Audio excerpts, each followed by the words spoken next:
আজকাল সারাদিন আমরা সবাই এত ব্যস্ত থাকি যে নিজের জন্য সময় বের করে ওঠা সম্ভব হয় না। ফলে দিন দিন আমাদের ভিতরের সত্তা মরে গিয়ে আমরা অলস হয়ে যাচ্ছি। তাই দিনের শেষে মাথা ব্যথা, ক্লান্তি ঘিরে ধরছে।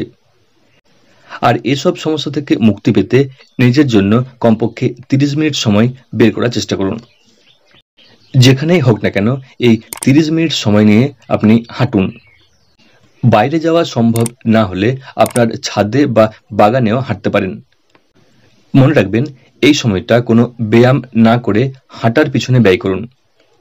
কেন হাঁটার উপর এত জোর দেওয়া হচ্ছে, চলুন জেনে নেওয়া যাক।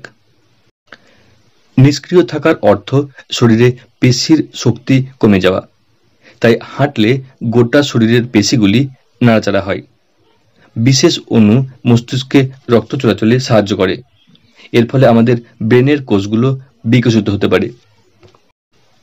আপনি যখন কোনো কিছু নিয়ে চিন্তা করছেন তখন হতাশ হয়ে এক জায়গায় বসে না থেকে একটু হাঁটাহাঁটি করলে সেটা তাড়াতাড়ি সমাধান হয়। হাঁটা আমাদের সৃজনশীলতা ও বুদ্ধিমত্তা বৃদ্ধি করে, সেটা বৈজ্ঞানিকভাবে প্রমাণিত হয়েছে। মানুষের পরিপাকতন্ত্রের জন্য হাঁটার থেকে ভালো ওষুধ আর কিছুই হতে পারে না। খাওয়া শেষে একটু হাঁটা ভালো, এতে করে কোষ্ঠকাঠিন্য কাটাতে ওষুধ খেতে হবে না।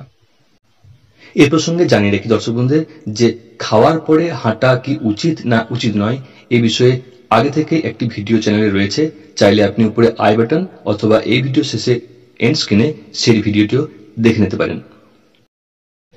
আমাদের প্রত্যেকের ব্যক্তিত্বে কতগুলো বিষয় আছে এবং সক্রিয় থাকার সঙ্গে এগুলোর সম্পর্ক আছে। গবেষণা বলছে যারা নিষ্ক্রিয় থাকে তারা কম উদার হয় এবং তাদের স্নায়ুজনিত অনেক সমস্যাও দেখা দিতে থাকে। সক্রিয় থাকলে এই সমস্যাগুলি হয় না।